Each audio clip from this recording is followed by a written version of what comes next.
toy fans, Aaron here, and today I'm joined by my son Luke for the opening of this video. You say hi? Hi. Because he just really wanted to be involved. So I'm going to take over the review though from this point, and today we're going to take a look at the 3 3/4 inch Force Link Yoda. So let's head to that table and check this one out. What do you think of these toys behind you? It's cool. It's cool? You like them? Yeah. Alright. And taking a quick look at the packaging. This is, of course, from the Last Jedi line, so it's pretty nice looking here. All white card with the red lettering and stuff. On the right side, you got a very nice action-oriented pose of Yoda. Probably, episode 2, episode 3, I suppose. Really, that's the only time we saw him, in action. But it is a very nice image on the card. And then, of course, you do see the figure through the bubble with the included lightsaber and his little walking stick. And then on the back side, everything as you'd expect with the line right now. A big Force Link advertisement, really. Showing that the figure does work with the Force Link band, and then of course the starter set that you can purchase separately. And then on the bottom half you got all the legal information. Taking a look at the figure out of the packaging, I gotta say this is a great looking figure. Now we have seen a couple different sizes of Yoda used throughout the modern line. The episode 1 figure where he came with the chair was definitely a little taller, a little bit bigger of a figure overall. But this one is more on the smaller end, but still right in line with other figures that we've received, like from the original trilogy collection and stuff like that. And I have to say, I do think that the look of this Yoda does tend to lean more towards the prequel trilogy than the original trilogy. And I really only say that for the amount of gray hair on his head. It seems that the figures offered for representing the original trilogy version of Yoda seem to have less hair painted on the head or none at all. Obviously, yes, he does come with a lightsaber, but Hasbro has been known to throw in accessories like that span the trilogy anyways, just to help add some value to your toy. But going in on that head area, the sculpt is very nice looking. Some Yodas have been hit or miss with the way the head has been done, and this one here looks pretty good. The wrinkling through the face looks nice, molding on the ears look good, the eyes nicely painted in there.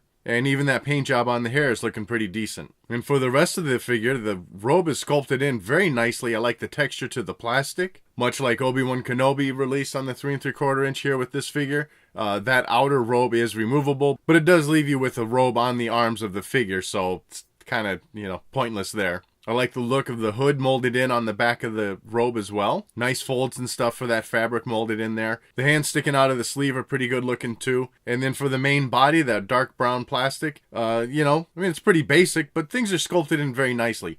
Overall, this really is a nice looking figure. And now let's get into the articulation of the figure, where we do have some hidden surprises.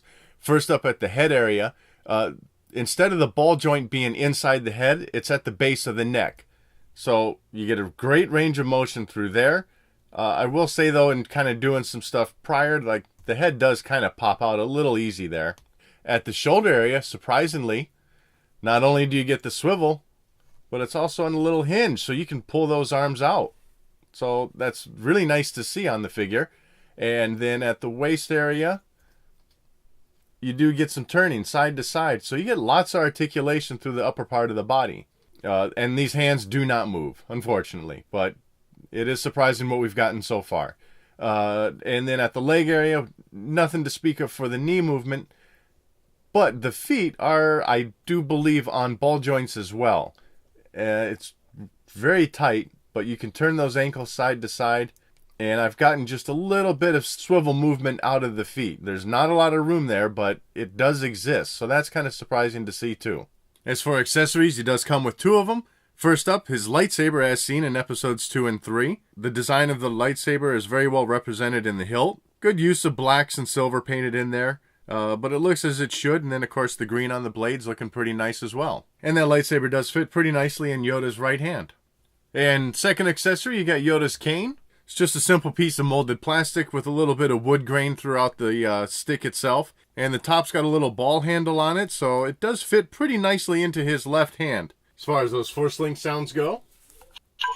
Judge me by my size, do you? Use the Force. Destroy the Sith. We must. And then sliding the figure forward. The dark side I sense in you. Use the Force. So it seems like you get one additional line in there. And of course, all the lines are mixed from original trilogy and then prequel trilogy. So overall, this is a pretty good looking figure. Great sculpting to the robe. I like the coloring of the figure on the face area and stuff. Sometimes they can get a little too green or a little too pale the other way. And I gotta say, I'm surprised by the amount of articulation that we do get with this figure, considering, where the line is currently at. And so that wraps up this look at the Force Link Yoda. I'd love to know your thoughts on this figure in the comment section below. And as always, thanks for watching.